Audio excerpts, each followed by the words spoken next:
What I'm seeing right now with respect to the question you just asked me is it's kind of a crisis of leadership legitimacy. Yes. People don't really know how to read their leaders, our leaders, right? In this country or kind of everywhere. They can't tell whether what a leader says is what a leader means or whether what a leader does actually reflects what they believe. The gap between stated values and demonstrated behavior is where trust is going to die, right? It has died. Yes. I would say this just generally based from my experience. That's not just a government problem or like a corporate problem. That's a problem. It's a leadership problem.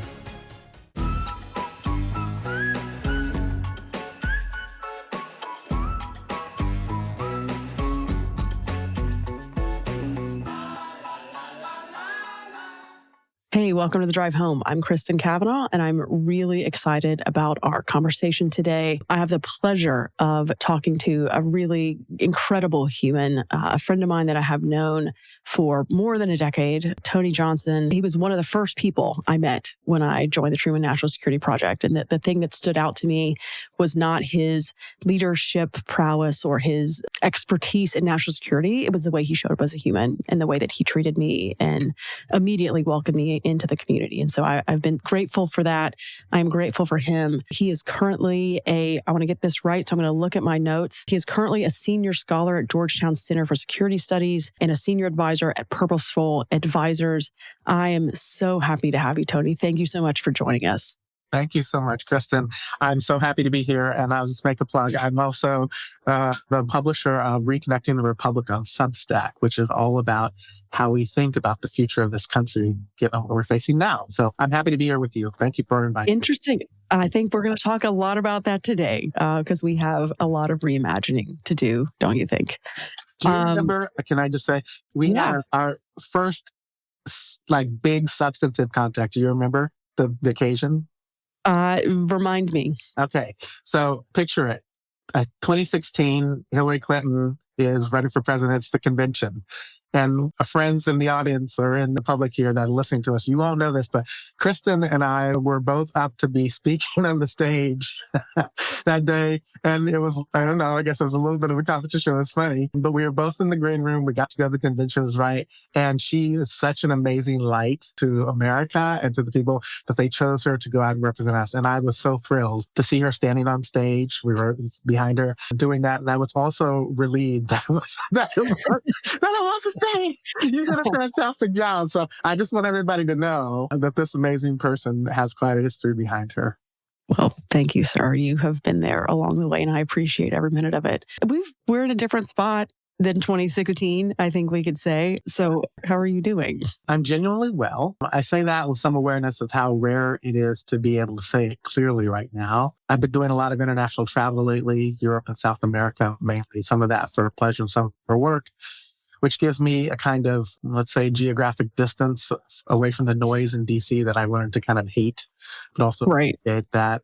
I write every day. I'm doing advisory work, obviously, internationally. I teach. I think about the country I love, America, from a place where I can see it a little bit more holistically. So, that's where you're at. You're okay. Yeah, from a great to okay. I mean, I always love to start the conversation there because I think it's so easy for people to say, "Oh yeah, I'm fine" or "I'm good," and we all know that is bullshit. Nobody is fine right now. Yeah. There's so much going on in the world, and one of the specific reasons I wanted to talk to you was because of the roles that you have held within the highest levels of government and at Truman, and what we've seen happen to federal institutions over the last year and a half and how literally institutions were gone overnight. And so I'm curious, what has that been like for you to see such a monumental change to institutions that you've been working in for the past 20, 25 years? I say this now as the picture of the palace is over my shoulder that I was working at the Puzzle Palace. I think maybe a question might be really the sub rosa question is how am I really doing?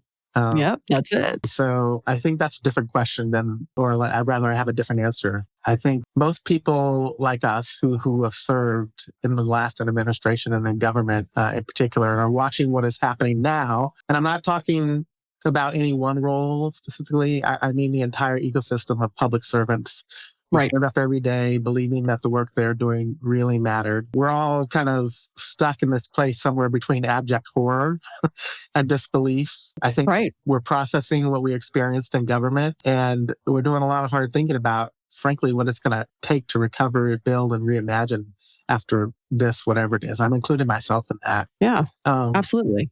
yeah. So I've had a couple occasions to go back to the Pentagon since I left for different things. And I mean, everything from Department of War and the walls, and I think Right. about that to the stationery and all the other stuff, to what really looks like, it was always a post that was secure, but now, there are big bars around it and everything like that, which speaks to how people feel now, both the sense of threat and insecurity. And it's Yes. tough, particularly when we know how these things are typically supposed to work, and we are seeing that just collapsed on purpose and as a matter of course around us. It's hard. Yeah. Yeah. I mean, I think, I was not on the inside in the way that you were, and to watch institutions just fall kind of overnight. And I think, the connection that I have with Elon and Tesla, and to kind of know how that happens, I've seen it from a different angle, but to see it on the scale that we saw it with the federal government was just unfathomable. And it's still hard to believe that, we had people who were working inside the government who had jobs and careers for years who were gone overnight, or even in the military, people who had 40-year careers were admirals or were generals who were gone overnight. I'm still just in disbelief. And I think, to your point, it's really easy to get bogged down into the loss and the grief of that. But at some point, we're going to have to think about what this looks like on the other side. Yeah, I think that's true. We both served. I was in the Navy, you were in the Marine Corps. And I think that gives us an added perspective to the level of danger that we're now facing from a strictly security standpoint, let alone kind of the social, economic, and political and cultural tensions we're experiencing now. So on my drive home, when I'm out and about doing things, I have a lot of early mornings then and at my desk asking myself what I actually learned from my previous experience. Like, what did I actually learn while I was there? Not what did I just do, but what did I learn? Yes. From it? And not just from like the policy work that I was doing, but the experience of what it's like to lead, be led, and watch leaders and under systems that are stressed. Right. Yeah. And I did that in government, and then immediately after I left government with Truman and other places. And that, frankly, is the question that brought me here with you today when you launched this amazing initiative. I just wanted to be kind of one of the first in line to talk to you about it, because I know that you would understand, and that we have an opportunity to talk to American people about where we are right now and just be real about it. It's us. Yes. Right? Yes. I'm really glad that you brought that up. And I'm curious if you would be willing to share any of those thoughts from your drive home and the learnings that you had from a leadership perspective. Yeah. Like I said, I'm still processing. I was fortunate. I have been fortunate in my life, in my career, to have many opportunities to work for incredible leaders and some bad ones. And to find myself in a position where I could apply those lessons in real time. And I have to say that it's been a real eye-opener for me. Right? We can talk about this a little bit later, but I think what I'm seeing right now with respect to the question you just asked me is it's kind of a crisis of leadership legitimacy, right? Yes. I think people they don't really know how to read their leaders, our leaders, right? In this country or, kind of everywhere. They can't tell whether what a leader says is what a leader means, or whether what a leader does actually reflects what they believe. I think the gap between stated values and demonstrated behavior is where trust is going to die, right? It has died.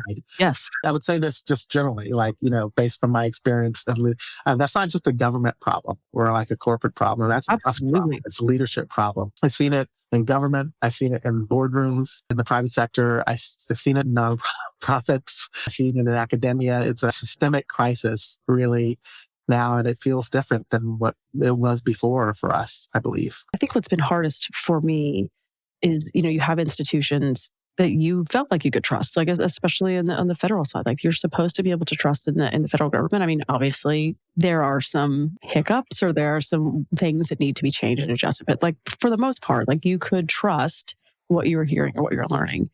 And now I think you're right. Like, we are in this position where you have to ask yourself, like, who can I trust anymore? Especially if I can't trust our elections, if I can't trust our, the way that we're voting, if I can't trust, what can we truly rely on and trust? And so, I've experienced that from the corporate side, but never did I ever think that we would be in a moment in this country where we couldn't rely on the truth or have to question ourselves when any of our leaders were speaking, whether or not it was a truth, and really have and throw AI into that. And where are we going?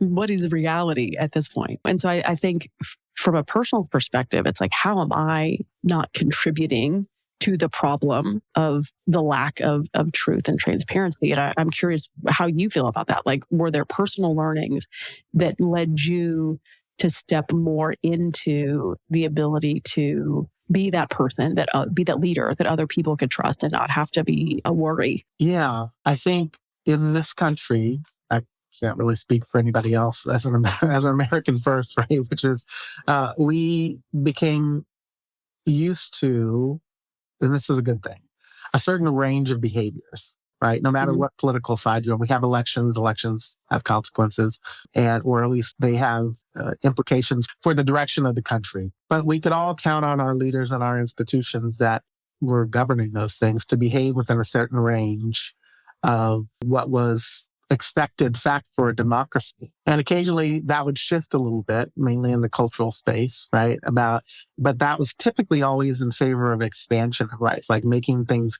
better for Americans and our quality of life. And people could quibble about the timing, whether or not we are ready for this, that, or the other thing. But the trajectory was sound. The arc of justice was bending in the right direction. And it appeared that we had mostly walked out of the horrible institutional and legal traps that we've had, and we're now just making gains. I mean, as a gay man, I'm thankful that I am in a country where I can be married, at least for now, right? Right. People often ask me, it's not specifically directed to me, but if you could go back in time, any other time in the world, where would you go? And I say, why would I go back? Anytime. This is the best time that it's ever been for me as a Black man who's gay, who also happens to be Jewish in this space where I have a lot of identities and that wrap around my Americanness. That's where I'm proud to be part of this country. And so up until recently, those things have not felt as at risk as they do now. Yes, correct. So what does that mean? It means that the leaders that we have trusted to at least tell us a version of the truth that was at least close to real could have been trusted now. I don't think that's true, right? The organizations that are supposed to have, some control over how things work mechanically could be trusted to do those things. Institutions are slow by nature, right? They're fast is not always good. Deliberation and intentionality in pursuit of life, liberty, and the pursuit of happiness is what we are after, so that our freedoms increase. That's all under threat now, and we have to consider what that means. I'm going to try to bring this home here by saying that things haven't changed in this country in our lifetimes, like our grandparents, the civil rights era, the era of equal rights for women, and maybe most recently for the LGBTQIA community, have been the most strident cultural changes that we've had to experience now. But structurally, the country hasn't had to shift in it. And now those things are also under threat. So everything, everywhere, all at once, all the time, in your face. And Americans are not well equipped for that. Now, here's the irony.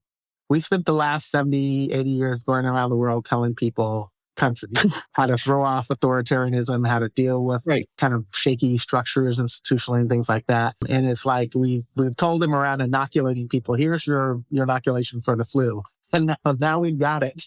I think countries are looking at us like, hey, how come you can't shake it, right? What is going on with you? That's right. And the implication of that is this: because we have the flu, we're contagious for everybody else, right?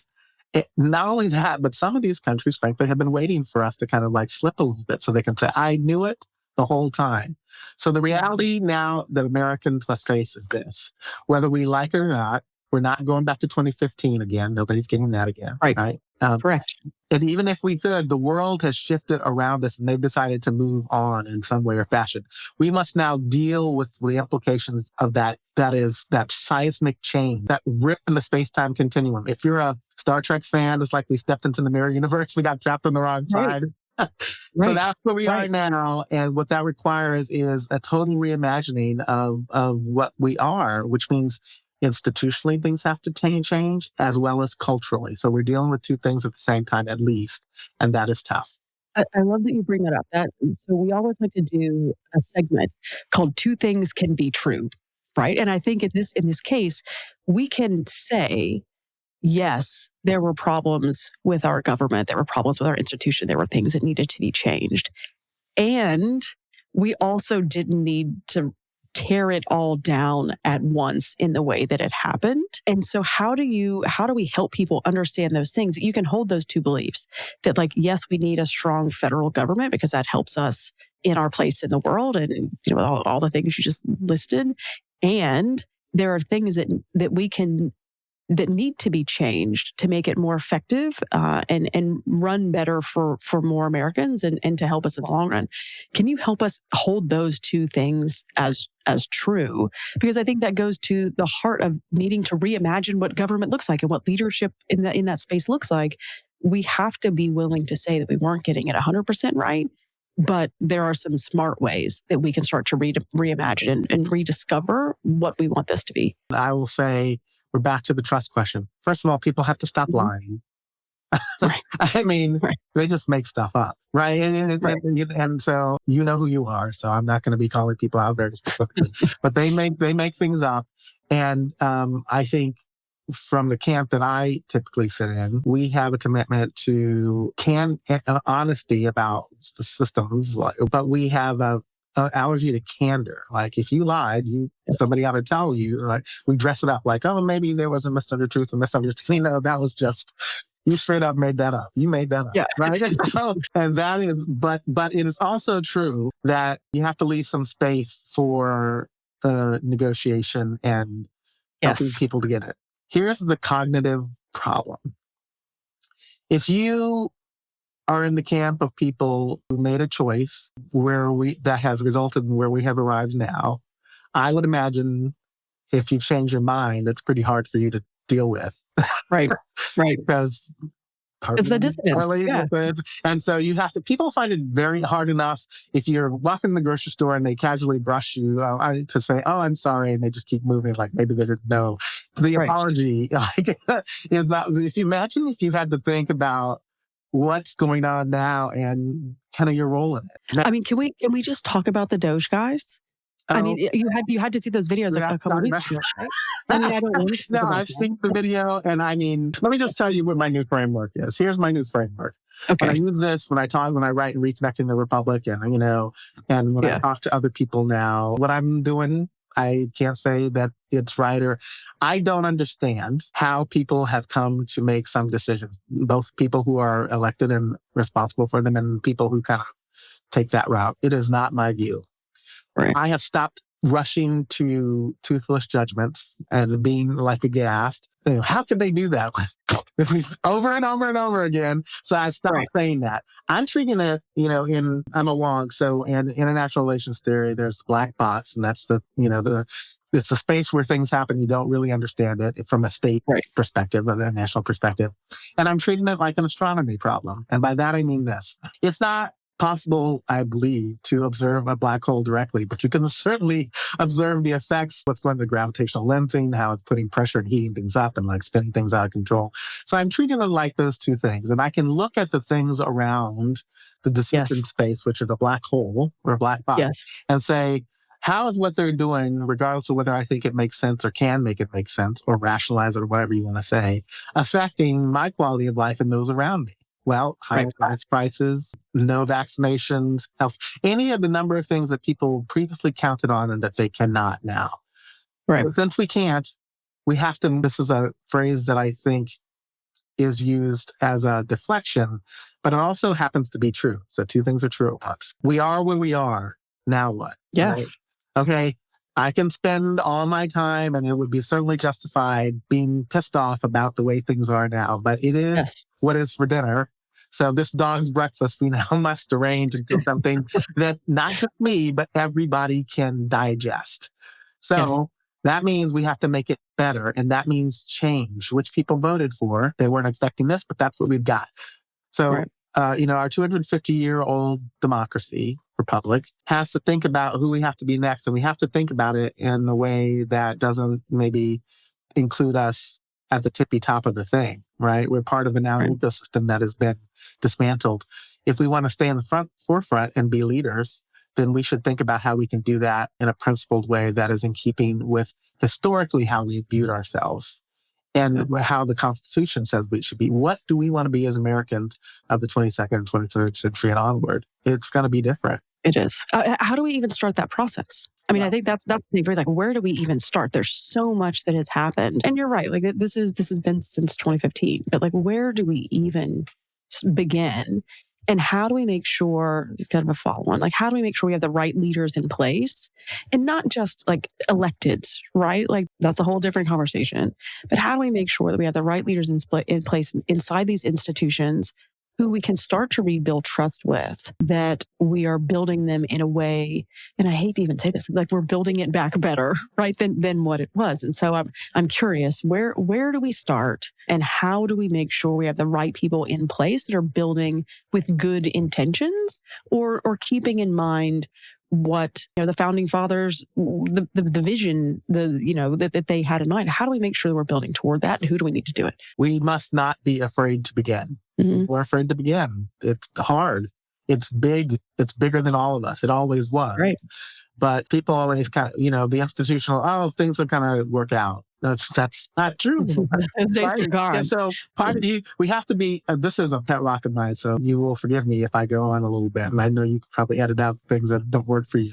But in my previous instantiation as a leader of Truman, where I counted myself as maybe first among equals by, winning the job of CEO and president, it was a community of 2,500 extraordinary professionals and individuals, real people inside who love this country and wants the best for us, and happened to be the source for the last 20 years or so of the national security professionals that kind of ended up on the Democrat side. But we had an ecumenical, nonpartisan approach to it. Problems for this country had to be solved, and we had people, we picked them very intentionally who could do that.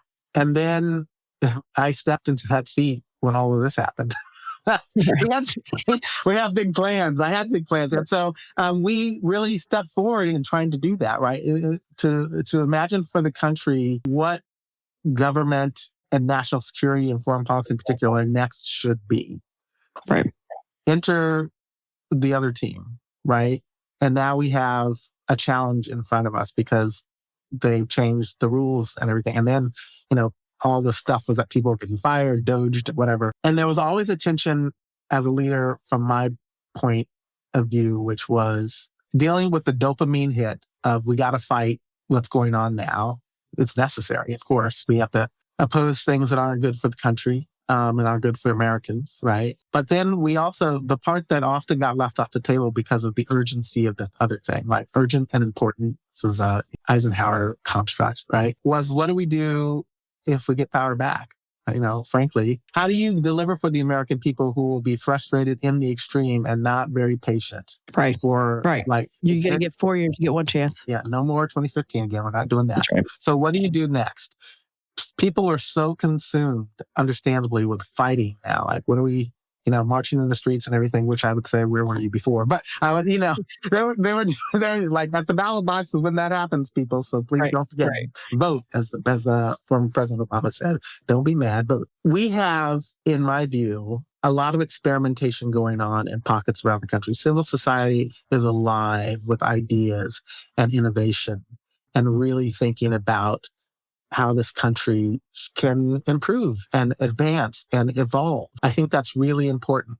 What's missing, in my view, is the Manhattan Project of it all, right? Before we had the bomb, Maybe this is not a good analogy, but I'll use it anyway. Definitely.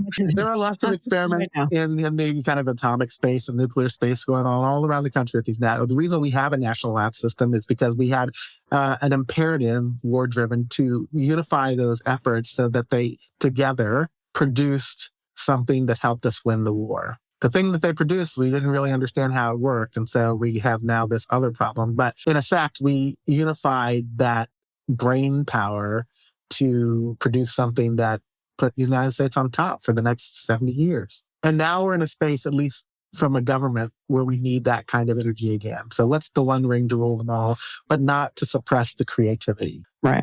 I mean, you can look at Project Warp Speed, right? Like, that is a modern example of something where we all had to come together and create something that literally changed the world. So we know we have the capacity to do it. I guess that's what I'm saying. The capacity has never been the problem. So this is a leadership issue again. It's a discipline, and it's a willingness to specialize when you have a lot of things that you could do and you don't want to give up any of that space because you'd be missing something. But specialization in many pockets that can be unified to come up with the thing that helps everybody is worth thinking about and pursuing. I say that because we have no shortage of ideas. And frankly, there's going to be, if there's a shift, there's going to be real competition for prioritization of those things. We're going to have to pick 1, 2, 3, or 5 things, maybe 1, 2, 3, that demonstrate to the American people that this path that we're on, whatever it's going to be, is the one that they want. Because they're going to want proof. We're in full on experimentation now, and I'm being very nice. About what's going on now. The wrecking ball is in motion, and now we have to figure out what we do to replace it. I want to just say this, and I'm not saying it to be fair. I'm saying it to be real, right? You were right. Some of the things that have been undone, we're just never going to get attacked incrementally, right? And so there's an opportunity there to now think about what they should be. But the thing that gets missed is the people that were impacted by that. And I'm not just talking about federal workers who, of course, have suffered. I mean, we are in a federal home. My husband has a job. Yeah. So, but I think, real Americans are hurt by that. SNAP benefits. I mean, people's medications, their health care, stuff like that really affected Americans. And I think people always say, kind of as a throwaway, we need less government. It's an argument. But they forget the government does everything from picking up your trash on the streets to making sure that you get your paychecks, to getting your bills on time and all that stuff. Your telephones, your internet, all of that stuff. I am a believer that we have to have a system that works for everybody. And anybody who says to me, we should just burn it all down and start all over, I think that's ridiculous. I've been to places where it's burned all down, and people are not ready for that. If your water heater goes out for a half an hour, you are now in distress. Americans are not resilient in that way. We are not built for that. And we need to think about how we cooperate and live in this country as Americans together again, which means let's be honest about our history, which is very complicated and not very pretty, but it is us. It is what we built together. And we're only going to get out of this together. And so condemnation across the board is not the best approach to start. Acknowledging the fact that people have done real crime and that must be punished. And people have died, right? Or killed, basically. And we're going to have to deal with that. All of that's coming. All of that is coming. And we have to think about how we're going to do it in a way that doesn't expand the tear, but actually begins the knitting. Yes. Okay. So how do leaders do that? I mean, that is where my work kind of intersects with all of this. Is we're going to need the right kind of leaders to be able to think that way, to be able to make hard decisions, to be able to be empathetic to everyone, no matter what wrongs have been done in the past. I mean, so as a leader, how do you do that? And where's the space for courage in the leadership that we need going forward into this rediscovery, reimagination period? There's something to be said here about accountability. There's something to be said here about humility. And there's something to be here about being aware of self-righteousness and arrogance, and then the necessity to listen. And I'm going to speak very candidly to my personal experience, right? As a person of color, of many identities, who led a very diverse group, which I loved, right? I had to learn, look, I talked to a lot of people before I sat down in that chair. I was intelligence advisor to the Deputy Secretary of Defense. So I got to, at the highest level, And I've operated in that space for a long time. So I got to see real leaders making decisions on really incredible things for the nation, not the least of which is, what's going on in the Middle East right now, which is, we earnestly tried to do the right thing in that space. And I am proud of what we've done, even though it has had consequences that are not great. So I'm not papering over that because I'm also Jewish. And so Right. it matters to me. I have family there. It's not a distant thing for me. As we approach Passover and prepare a host, you have to know who you are. If you don't know who you are, people will define you, and you will not know when they will move you, right? Mm-hmm. And so, but you also have to be open to hearing what people are saying and be open to listening. I'm struggling with this because it's complicated. If you want to say, know yourself or get moved. If you don't know who you are or what you actually believe, what you will and what you won't do, where your line is, someone else will define you. Under pressure in high stakes environments, in political spaces and cultural spaces and business spaces, people are going to test your boundaries.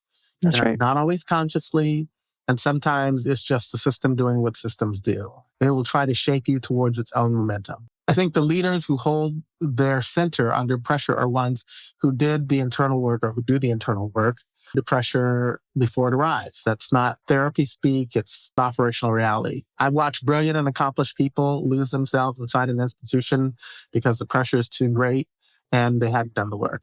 I found it difficult in that sometimes sometimes I felt off center because I was being pulled in many directions, and people who had kind of an understandable belief that they have a right to my particular argument because of who I was from their perspective. When I had to be president of everybody, that was really, really tough to explain to them that president of everybody meant I had to take into account all those things. And I've watched people hold their ground and people fold. My practical advice for that is know where your red line is and know where it clearly is, because in the moment when the pressure's real, the costs are real, you won't have the luxury of working it out from first principles in real time. Yes, absolutely. I mean, that's why we wrote. Yeah, please go ahead. Remember, it's the long game. You're laying track. For anyone who's in it right now and struggling, and I'm including this team who are really being faced with real choices about, we tear down public servants because we said they should just quit. They have jobs and families and lives. That's right. That's right. And it's afterwards matters, right? So inside government, inside institutions, inside organizations that aren't working it the way they should, you have to say this as plainly as possible. I want to say this as plainly as possible. You're doing the work that matters beyond this moment. The decisions that you make and the standards that you hold, and the people that you protect and the integrity that you maintain, that becomes the institutional inheritance that you pass along to whoever comes behind you as you're laying track. Some of it won't matter until 5 or 10 or 20 years down the road. Someone you never meet before will either benefit or that or be the victim, be afflicted by it, the precedent you set. And so the relationships that you build right now are the ones that you really need to protect. Duty to country isn't always the wrapping in your flag, the feel-good thing that you want it to be. It sometimes doesn't pay the bills. Look at TSA, right? And those people are really hard working on it. It doesn't protect you from political or personal attacks or costs or doing the right thing. But it's not just an ethos that you have to adopt. It's a calling. You have to own it. You have to really, really own it as more than a platitude, but an operational principle that keeps you from becoming smaller than you actually set out to be. It's the work, right? And it's the concrete thing that leaders can do now. So you have to be an example, even when it's hard for you to actualize that and close the gap between what you say and what you do. I appreciate both of those things. I mean, the first one, that's why we wrote the book. Right? Like if you're not doing the internal work first, you are absolutely right. You are going to bump up against those lines and you have a call to make and you don't have the luxury of time of figuring it out then. And so, you saw it in government. I saw it on the corporate side all the time. Good people who were pushed past a limit because they weren't prepared for the moment, and they hadn't done the work to know what that red line was for them. And so, I think if there's something that we can ask listeners to do, like that is important right now to understand what your values are and what your red lines are. I think the second piece is important too. The reality is not everybody has the privilege of just walking away. And so you have to understand, yes, you might have a red line, but like, what are the consequences of that? We talk about that in Courage Warrior too. Like, what are the consequences if I make a decision today where I walk or whether I stay? I've got to live with those consequences no matter what they are. And so how do I make sure that I'm prepared for that as well? And then I think the last thing, which I hadn't thought about, so I'm really glad you brought this up, is those actions that you're taking today will impact people 10 or 20 years down the road. Like, I hadn't thought about it that way because things are so immediate and happening right now in the moment. You just think about what is the impact of this decision today. But I think as we're reimagining corporations, as we're reimagining the government, we can't just make decisions for today. We've got to make decisions for 10 or 20 years from now and understand that even in those hard decisions that don't feel good today, it might be the right thing to do for 20 years from now. Yeah, I agree. I think having that kind of foresight when you're in it is hard, right? Because you've got very tactical daily things.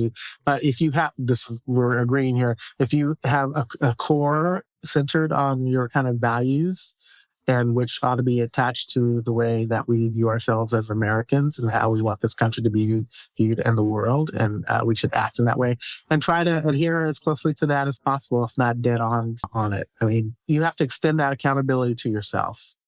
And the leaders that we need most right now are the ones who are willing to say clearly, here's where I fell short. Here's what I'm doing differently. Here's why I'm still in this, or here's why I chose to leave, or kind of that candor is rare. It is also most important and powerful signal that you can send that you're trustworthy.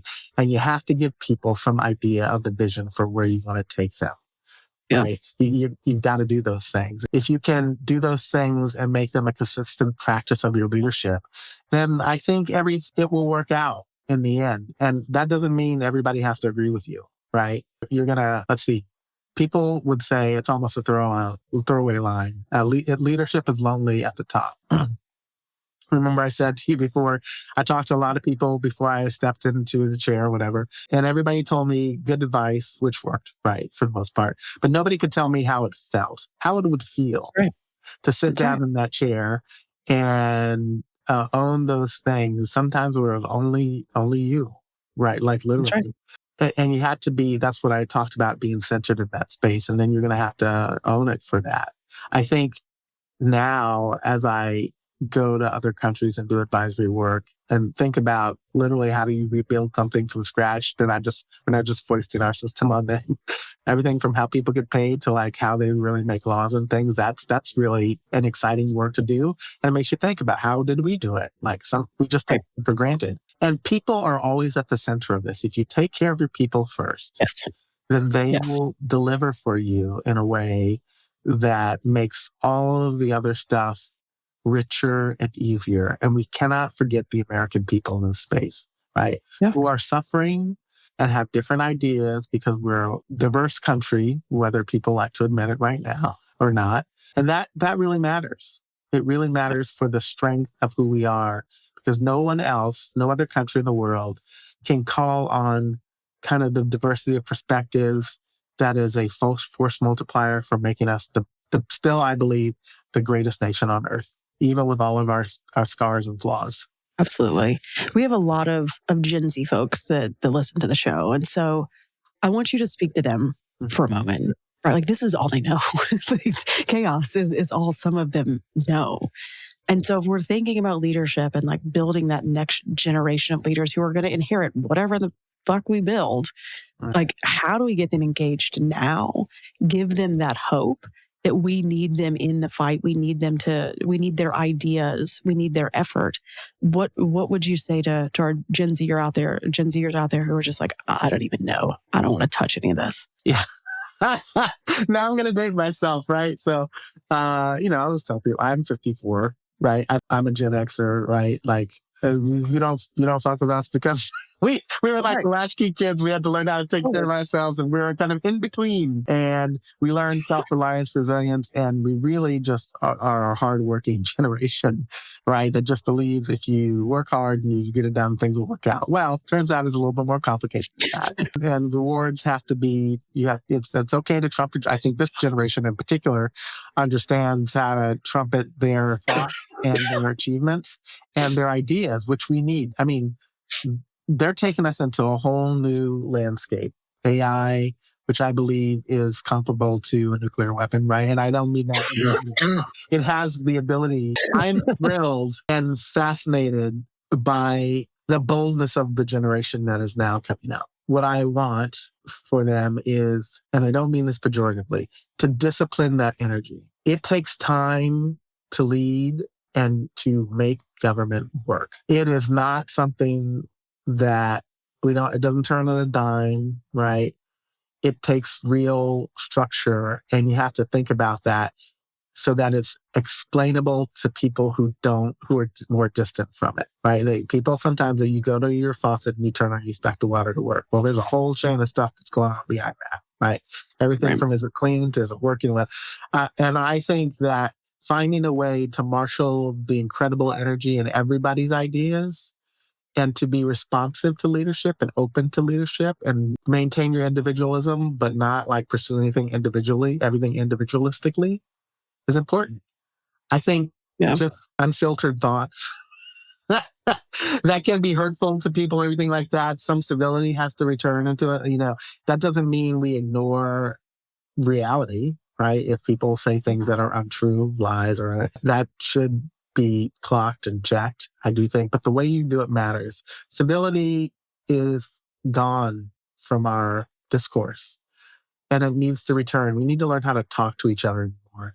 And if you're doing TikToks or writing text or whatever, I'm dating myself, whatever your form of communication is, if you wouldn't say it to the person's face in a way that's respectfully so they can actually hear you, I'm not sure what you're doing. I wish you would come and say something to me, right? You might get we're in that space right now. So I love and learn from what's happening right now, and it is the future. We just need to do it in a way that takes shape, a positive trajectory shape for how we get out of this. Don't give up. You're what's next. Your energy will propel us into the nation that we should become. But I think doing that in a way that makes us better is what I want. And don't give up on America, please. I think that's an incredible way to end our time. Like that's what we want, right? Like a lot of these conversations, on my commute, on your commute, like they're deep, but what we want is for people to realize that like there is hope in all of this, as shitty as it may feel sometimes, like there is hope. And we want to make sure we're bringing people that hope. There's always one last section that I like to do before I end these. And so we do what we call a music minute. And so I know your music background now more than I ever could have. And so I'm curious, when you're on your drive home and you're not in your head, like what are you listening to? Like what's playing on your playlist? Yeah, I think the thing is, this is oh, good. I'll just confess it out loud. In my younger days, my 20s. I wasn't going to tell him about your DJ name. I was not going to tell him that. Love it. In gay club when we love it. I used to do some little house parties and stuff like that in Atlanta. And I tried my hand at amateur DJing. And I was DJ Wonder Bitch was my moniker. I did not give that to myself, but people did. And so it was a lot of fun. And part of my kind of niche push, was it wasn't a big deal, was, a mix between deep house and kind of sassy gospel vocals and Latin groove. And so that stuff, when I'm feeling kind of down, I need a lift, still matters to me. I really, really love it because, it was the 90s was kind of like a big club scene for us. I love anything almost by DJ Ted Patterson. That's with T-E-double-D. Patterson. He's amazing. I love that groove. And there's a few songs like Be With You, which is a Rashawn Houston kind of thing, and Hypnotized with an S. Heidi Vogel is another favorite of mine. And that music does something to kind of my nervous system. It helps me get piped, amped up in a way that is very positive. When I'm very mood driven, when I like a lot of classical music when I'm doing my writing, my thinking. And but the groove is what gets me. So Tambora, which is Mari Flores thing, and Joy Negro's Love Hangover. What else? Anything, if I'm just in the car, I love a little Bruno Mars. Okay. Perm, put a perm on your attitude. You got to relax. That's a good one. Mary, Mary shackles when I'm trying to shake it off, when I'm feeling like I really want to just shake off whatever's going to me. Leave it on the dance floor, which is more recent. That brings me back. So it's all about, for me, positive energy with connected to really good memories of being with my friends in spaces where there was kind of love and just connection and enjoyment. And they're all about resilience and joy and thinking, free to love is another one. Those are things that really resonate with me. In addition to choral music and stuff, I do some kind of lay cantering at my synagogue. So I do have another side that's a little bit more serious and feeds my soul, because my Judaism is very important to me. Yeah, I mean, we all need those places and spaces where we can connect to the people and the energy that are going to get us through this and into the future. So I appreciate you so much. I appreciate our conversation so much. Can you remind us again what you're writing, where you're writing it, where folks can find it, so that way they can continue to learn from you as I continue to learn from you? Sure. I'll do that. And I'll have just one more word, I think, before I say that. Do you mind? Yeah, please. I'm going back to your previous question, and a cleaner version of what I kind of gave you stream of consciousness on is like, you're not alone, right? Even when it feels that way. And the feeling of isolation doesn't mean that the work you're doing is meaningless.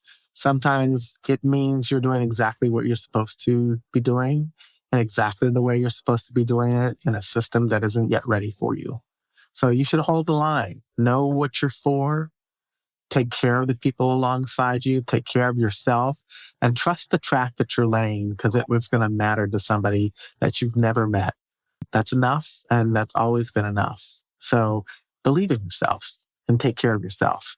You can find me and my writing on Reconnecting the Republic, which is on Substack. TJ Pride is my moniker there. Also nothing, a name that somebody else gave me. But it's really about reimagining an America that will be what's next for us, that everybody can buy into. So I appreciate you if you come and check it out. It's free. Read it and comment. It's about a conversation. Let's have one. Thank you, Kristen. Yeah, thanks, Tony, for coming today. It was an incredible conversation. I can't wait to get comments and feedback from this. I know it's going to start a conversation with our listeners too. So thanks for being here, and I can't wait to talk to you next time. Thank you very much, my friend. It's been a pleasure.